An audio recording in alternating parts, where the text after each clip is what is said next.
Hey guys, welcome to the Copywriting Mastery series. I'm so excited to have you here. Okay, so first of all, let's discuss कि आज के हम video में क्या सीखेंगे. So for beginners who don't know what copywriting is basically the art of writing words that sell. Okay, so just imagine that if you draft an email or if you write an ad or you write an explainer video and you just launch it, okay, and you see that money starts pouring in from everywhere because your copy was so powerful, your ad was so powerful, your email was so powerful that it moved people and it made them purchase whatever you were selling. Okay, so this is how powerful copywriting can be. So I want you all to master. If you had if you could master just one skill in 2021, then I think that copywriting should be something that you must need to master in 2021. Okay guys, तो आज के video में हम यही सीखेंगे कि आपको ये स्किल कैसे मास्टर करनी है, आप क्या कर सकते हैं, या कौन सा फॉर्मेट होता है, कौन सा फॉर्मूला होता है जो कि कॉपी राइटिंग में यूज होता है. आज हम सब कुछ डिस्कस करेंगे. So it's a part of 5-day series. तो आज पार्ट 2 है. So if you haven't watched part 1, I will paste the link of the first video in the description below. Okay, so let's get started.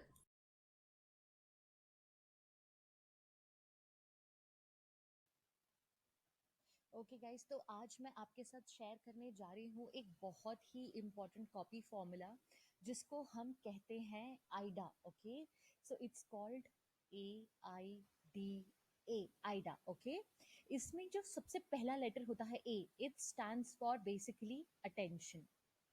Okay, I stands for interest. Okay, D stands for desire and A stands for action. अब आप लोग ये सोच रहे होंगे कि ये exactly formula है क्या. तो guys, this is something extremely extremely extremely powerful because ये एग्जैक्ट कॉपी फॉर्मूला है जो वर्ल्ड के बेस्ट कॉपी राइटर्स यूज़ करते हैं अपनी हर टाइप की कॉपी लिखने के लिए, चाहे वो डायरेक्ट सेलिंग हो या वो ब्लॉग पोस्ट हो या वो एक्सप्लेनर वीडियो हो या कोई भी टाइप का कॉपी हो, ईमेल्स हो. लोग ये वाला फॉर्मूला हर जगह यूज़ करते हैं. ये बेसिकली लोगों का इमोशनल, आपके रीडर्स का इमोशनल स्टेट शो करता है. ओके, तो मैं आपको बताती हूँ कैसे. जैसे सपोज आप ये इमेजिन करिए कि आप अपना फेसबुक न्यूज़ फीड स्क्रॉल कर रहे हैं. उसके बाद आपको अचानक से मिलता है एक बहुत ही अट्रैक्टिव हेडलाइन. ओके, कुछ बहुत ही इररेजिस्टिबल होगा जो आपको हुक कर लेता है and it makes you curious कि यार एग्जैक्टली ये है क्या, मैं और पढ़ता हूँ इसके बारे में. ठीक है, आप उसको पढ़ना चालू करते हैं, फेसबुक ऐड को सपोज आप पढ़ना चालू करते हैं. फिर आप देखते हैं कि वो कुछ ऐसे पेन पॉइंट्स की बात करता है जो एग्जैक्टली आप फील कर रहे हैं या आप एकदम फेस कर रहे हैं. Okay, something very relatable which qualifies you and you raise your hands and say कि yes, this is for me. Okay, ये वाला जो एड है ये यार ये मेरे लिए ही लिखा है. कुछ इतना रिलेटेबल होता है कि आप बोलते हैं कि यार ये मेरे लिए ही है, मैं और पढ़ूंगा इसको, कि अगर मेरे पास ऐसे प्रॉब्लम्स है या ये मेरे सच में पेन पॉइंट्स हैं तो क्या इसका कोई सोल्यूशन है जो लोग मुझे ऑफर कर रहे हैं. then you gradually get introduced to a solution. okay, फिर वो लोग आपको ये बताते हैं कि दिस इज द सोल्यूशन, जो जिनका भी आप ऐड पढ़ रहे हैं. फिर यू वो ग्रेजुअली अपना सोल्यूशन इंट्रोड्यूस करते हैं and finally they make you take action. You might click on the ad, शायद आप अपने डिटेल्स फिल करते हैं या you end up purchasing. Right, you end up purchasing. Okay, so this is how आपका emotional state होता है जब आप एक एड को पढ़ते हैं या एक अच्छी कॉपी को पढ़ते हैं. तो एग्जैक्टली यही होता है कॉपी राइटिंग का बहुत बहुत बहुत important formula, which is attention, interest, desire and action. in the attention part, you grab your audience with a striking headline. Okay, then you hook them and you make them curious enough कि वो जानना चाहें rest of the copy that you've written. Finally you qualify them and you pinpoint some of the pain points that they are having. Okay, and finally you introduce them to a solution, and after that you give them a reason or you give them something, instruction type of a thing कि अगर आपको ये solution को access करना है और if you want to learn more about the solution, then what should you do, what is the action that you must take if you want to learn more about the solution. Okay, तो ये जो हमारा पूरा 5 दिन का task होगा, हमारा जो 5 डेज का टास्क है वो ये है कि हमें ये पूरा जो फॉर्मेट है इसको फिल करना है। ठीक है, हमें ये जो 4 पॉइंट्स हैं, ये जो 4 सेक्शंस हैं, इनको हमें फिल करना है। अब हम इन्हें कैसे फिल करेंगे? तो गाइस, हम लोग सबसे पहले जो हमने डे 1 में बात करी थी कि हम करेंगे एक सॉलिड रिसर्च, क्योंकि हमने ऑलरेडी बात कर चुके हैं कि कॉपीज आर नॉट रिटन। कोई भी कॉपी को ब्लैंक पेज से स्टार्ट करने की प्लीज कोशिश मत कीजिए। हम अच्छी कॉपी को कंपाइल करते हैं, लिखते नहीं है, राइट? तो हम कंपाइल करेंगे। अब हमें कंपाइल करना है information, so we'll be doing some research. Okay, okay guys, so let's start our research part. Okay, ये हमने फर्स्ट वीडियो में भी देखा था कि जो एक अच्छी कॉपी होती है उसके 3 पार्ट्स होते हैं। Okay, so the first is the audience that we are trying to cater. Okay, ये वो लोग हैं जिनको हम ये वो रीडर्स हैं जिनको हम हमारा एड या हमारी कॉपी पढ़वाने वाले हैं। ओके, जो ये पढ़ेंगे इस एड को, हम उनके बारे में रिसर्च करेंगे। जो सेकंड हमारा पार्ट होता है, it is about your offer. Okay, so it's like a gift or a solution that you're offering. Okay, तो हम इसके बारे में ज्यादा रिसर्च करेंगे कि what is it that makes your solution irresistible. आपका सोल्यूशन ऐसा नहीं होना चाहिए कि और भी लोग उस चीज को ऑफर कर रहे हैं और there is in something unique to it. Okay, कुछ ऐसा होना चाहिए दैट पीपल फाइंड इरेजिस्टिबल, तभी वो उस चीज को परचेज करेंगे आपका कॉपी पढ़ के। थर्ड जो पोर्शन होता है, it's about you. Okay, your story, जिसे हम कहते हैं brand story, brands story. Okay, this is very important, क्योंकि अगर कोई इंसान आपकी स्टोरी से या आपके ब्रांड की स्टोरी से रिलेट कर पाता है तो वो आपका लाइफ टाइम फैन हो जाता है। जैसे अगर हम बात करें एप्पल की, ओके, तो Apple is made for achievers. Okay, जब उनका पहला एड बना था तब उन्होंने दिखाया था कि अगर legends like Mahatma Gandhi, Martin Luther king, ये सारे लोग भी अगर आज जिंदा होते तो वो शायद एप्पल का प्रोडक्ट यूज कर रहे होते, because Apple gives class, right? And it is for the extraordinary and the achievers. Okay, तो इसलिए इस जो ब्रांड का स्टोरी है ये इतना पावरफुल है कि आज दिन तक हो सकता है कि एप्पल के पास उतने फीचर्स नहीं हो, लेकिन उसकी ब्रांड वैल्यू या उसका जो ब्रांड के एथिक्स हैं वो इतने स्ट्रांग है कि आज भी लोग उसको प्रीमियम पे करके उसके सॉल्यूशंस या उसके प्रोडक्ट्स परचेज करते हैं। So this is something what like a powerful brand story can do, so don't underestimate it. Okay, so these are the 3 things that will be discussing, कि हम इन तीनों के बारे में रिसर्च करने वाले हैं। सबसे हम ऑडियंस के बारे में रिसर्च करने वाले हैं, आर टारगेट ऑडियंस टीजी जो हमारा है। Will be discussing about the offer, कि हम रिसर्च कैसे करेंगे about the offer. And finally we'll be researching about you or someone who is actually presenting this offer, चाहे वो ब्रांड हो या कोई एक पर्सन हो या जो भी हो। ओके, तो हम ये सारी चीजें करने वाले हैं।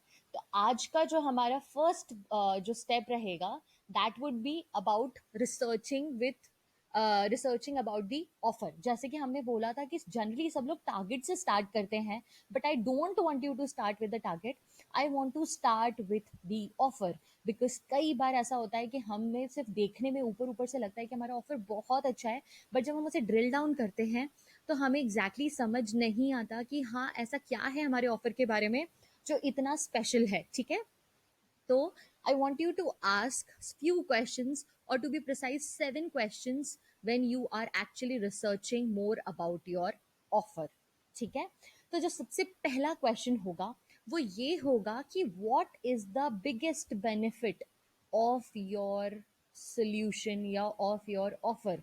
जो भी आप चीज पिच कर रहे हैं उसका बिगेस्ट बेनिफिट क्या है, what is your big promise, कि इसको यूज करने के बाद क्या होगा, इसको यूज करने के बाद आपकी लाइफ कैसे, आपके टारगेट की लाइफ कैसे चेंज होने वाली है, या वो क्या एक्सपीरियंस करेगा। जो भी आपका बिगेस्ट बेनिफिट है या बिगेस्ट प्रॉमिस है वो आपको एक जगह लिख लेना है। ठीक है, सेकेंड आपको क्वेश्चन पूछना है कि कौन से ऐसे इमीडिएट चेंजेस होंगे या रिजल्ट्स होंगे जो आपकी ऑडियंस देख पाएगी। इमीडिएट एक्सपीरियंस होने चाहिए, ये ऐसा नहीं होना चाहिए कि आज हमने खरीदा तो कुछ दिनों बाद इसका इफेक्ट आएगा। ये जो चीज होती है, it makes your offer an impulsive buy, कई बार आपने देखा होगा कि आपको कोई इंटेंशन भी नहीं होता ऑनलाइन कोई चीज खरीदने का, but you end up purchasing it then and there. So that is what is the power of an impulse buy. Okay, तो आपको आपके ऑफर को भी बेसिकली इम्पल्स बाय की तरफ ले जाना है. ओके, तो अब ये हमारे दो क्वेश्चंस हो गए. तीसरा क्वेश्चन है कि what is something that makes your offer unique. Okay, you versus your alternatives या योर कॉम्पिटिटर्स. ऐसा क्या है that is something unique that only you can bring. Suppose मेरे पास ए एक प्रोडक्ट है, बी एक प्रोडक्ट है, सी एक प्रोडक्ट है, और अगर ये तीनों सिमिलर हैं तो इवेंचुअली मैं प्राइस पे कंपेयर करने लग जाऊंगी. Okay, and I don't want people to compare on price. I want to pitch it as something so unique कि लोगों के पास उसका ऑल्टरनेटिव दिखे ही नहीं. उनको ऐसा लगे कि इसका कोई ऑल्टरनेटिव नहीं है, मुझे इसी पर्सन से या इसी ब्रांड से ही परचेज करना पड़ेगा, तभी मुझे ये वाला प्रोडक्ट मिलेगा. ओके, ये हमारा ये बहुत ही इंपॉर्टेंट क्वेश्चन है. ये यूनिक प्रोपोजिशन, जैसे हम यूनिक सेलिंग प्रोपोजिशन करते हैं कहते हैं, this is something very very very important. Okay, उसके बाद आप ये भी रिसर्च करिए कि कौन से अभी ऑल्टरनेटिव्स हैं या ऐसे कौन से प्रोडक्ट्स हैं जो ऑलरेडी मार्केट में अवेलेबल हैं, जो कुछ थोड़े बहुत आपके जैसे सिमिलर हैं, क्योंकि हम उसको भी स्टडी करेंगे. कॉम्पिटिटर्स को स्टडी करना भी बहुत ज़रूरी होता है, राइट? तो हमें ये भी देखना पड़ेगा कि वो लोग ऐसा क्या ऑफर कर रहे हैं और आप ऐसा क्या ऑफर कर सकते हो जो यूनिक है. ओके, एंड आप ऐसा कौन सी चीज़ें हैं जो आप ऑफर नहीं कर रहे हो and you might want to include it if it's something really really important. Okay, fifth question हमारा होगा कि हम हमारे प्रोडक्ट के या हमारे ऑफर के फीचर्स या बेनिफिट्स लिखेंगे. ओके, फीचर्स और बेनिफिट्स कैसे लिखे जाते हैं, फीचर्स को बेनिफिट्स में कैसे कन्वर्ट करते हैं, ये मैं बाद में बताऊंगी. लेकिन अगर सपोज आपका कोई कोर्स है, आपको ये बताना है कि आप कोर्स में क्या कवर करने वाले हैं. नंबर 1 क्या होगा, नंबर 2 मॉड्यूल में क्या कवर होगा, नंबर 3 मॉड्यूल में क्या कवर होगा. सिक्स्थ इज आपके प्रोडक्ट ने ऑलरेडी कैसे लोगों को हेल्प किया है, सोशल प्रूफ या हम कहते हैं टेस्टिमोनियल्स. ओके, सो ये बहुत इंपॉर्टेंट होता है बिकॉज कई बार लोग कंफ्यूज जाते हैं या ऑन द फेंस रहते हैं कि उन्हें कोई प्रोडक्ट परचेज करना है कि नहीं करना. लेकिन जैसे ही वो सक्सेस स्टोरीज देखते हैं कि और बहुत सारे लोग हैं उन्हीं के जैसे जिन्होंने वो प्रोडक्ट परचेज किया and they are very happy, तो वो तुरंत प्रोडक्ट परचेज करने में लग जाते हैं. Please pardon my bad drawing, but this is just something, I want to show you कि exactly when they see other people happy and जब उनको इतना अच्छे अच्छे रिजल्ट्स मिलते हैं, जब उनको लगता है कि लोगों को बहुत अच्छे रिजल्ट्स मिल रहे हैं, तो लोगों के अंदर एक डिजायर आती है to buy. Okay, now the seventh and the last question is कि हमें उन्हें बताना है कि what will happen if they don't use your solution. Okay, so what will happen if they don't use your solution? Okay, are they going to take because आपको कुछ तो एक इंसेंटिव देना पड़ेगा to make people buy now और buy from you. Okay, why you and why now, right? ये दोनों questions का आपको आंसर देना है.